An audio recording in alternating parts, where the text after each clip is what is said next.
always told that we need to read more books.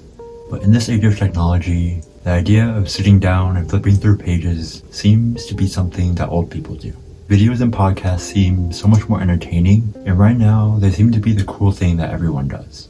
Yet, time and time again, growing up and even now, you see these successful CEOs or people that we strive to be tell us to read more books. They always say that books offer so much value and perspective. And one of the most common excuses I hear people say about reading is that it either takes too long or they don't have the time. So as I start this entrepreneurial journey, I plan to take the piece of advice that I've heard for so long to read more and share some of the tips and strategies that I plan to use to read more books this year. And the first tip I have is probably the most obvious, but that is audiobooks. These apps have been around for a while now, and they seem to be the most common way that people use to consume books nowadays. Instead of sitting down and flipping through pages and pages of words, we can consume all the information while doing chores around the house or maybe driving to work. So maybe once this pandemic blows over and you might have to go to work again, instead of listening to your playlist on Spotify that you've listened to 100 times before, try opening up an audiobook on an app and listen to that instead. And if you have a 2-hour commute to and from work every day and you work 5 days a week, you'll probably end up finishing a book throughout the span of that time. And if you told anyone that you read a book a week, I don't know, but at least to me it would sound pretty impressive. And if you don't know an audiobook app or haven't been watching YouTube videos for a while, the app Audible is probably the most popular audiobook platform out there. And if you've been watching YouTube for a while, you've likely seen the app sponsor a whole bunch of creators that you watch. And listening is the most obvious and easiest way people read books nowadays. Since so many of us want to be able to multitask to get more done, we want to be able to cook while listening to an audiobook, exercise while listening to an audiobook, and maybe even eat while listening to an audiobook. And unlike reading books, it doesn't cause any eye strain. Considering the amount of time that we're on our phones and on our computers nowadays, listening to an audiobook can be a nice break for your eyes. If you want, you can even close your eyes and imagine the scenario that's being read, but just be careful to not fall asleep. And the second tip I have for you is to use your downtime. And I want to go over an idea called productive procrastination. I learned this concept from popular productivity YouTuber Ali Abdaal, and he talks about this in his productivity class on Skillshare. If you have Skillshare and haven't taken it, I highly recommend that you go check it out. And if you don't have Skillshare already, go ahead and go sign up and you'll get a free 2-week trial, which is more than enough to go ahead and take all of his classes. But anyways, in his productivity class, he talks about this concept of productive procrastination, which basically states that while you're procrastinating on a task that you should be doing, try to see if you can do something that's productive for another task that you have to do later on.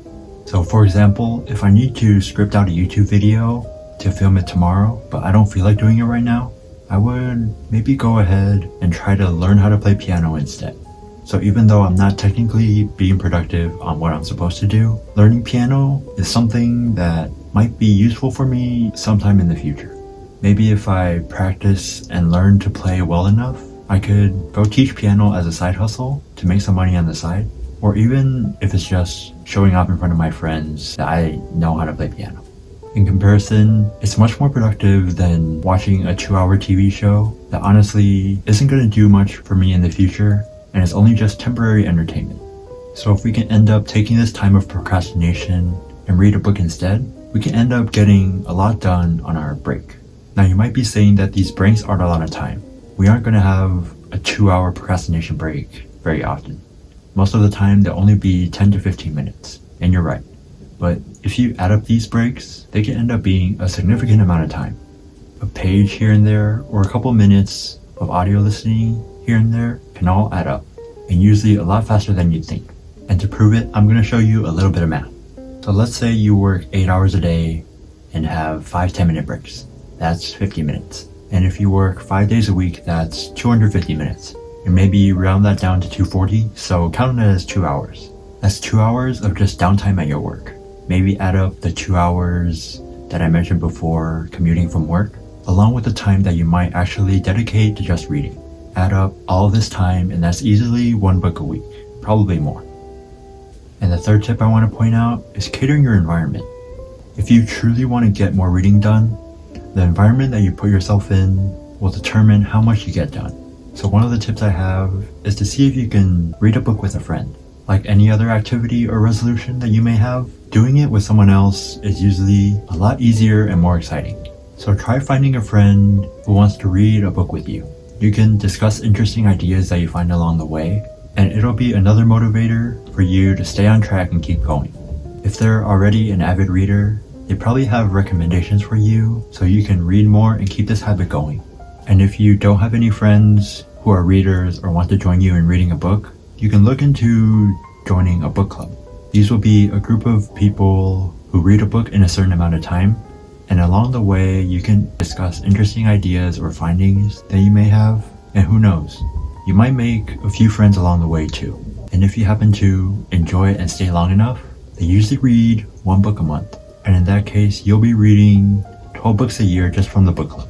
And the second tip I have for catering your environment is to dedicate a time and place for just reading. And one of the most common ways I've learned is to try reading right after you wake up or right before you go to bed. If you can make reading a part of your daily routine and a habit, it'll be the most consistent and surefire way that you'll read more books throughout the year. And as I mentioned before, you don't need to read for a long time. Just 10 to 15 minutes right after you wake up or right before you go to bed is enough.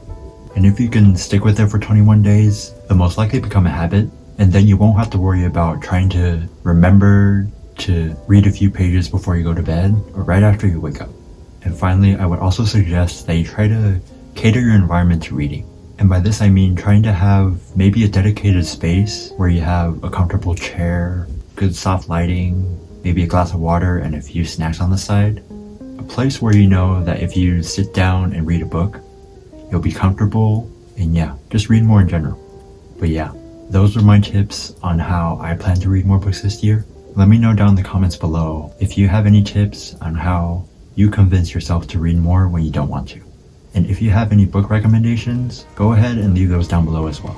If you made it to the end of this video, you clearly didn't find me too boring, so go ahead and click the subscribe button down below, and I'll see you very soon in the next video.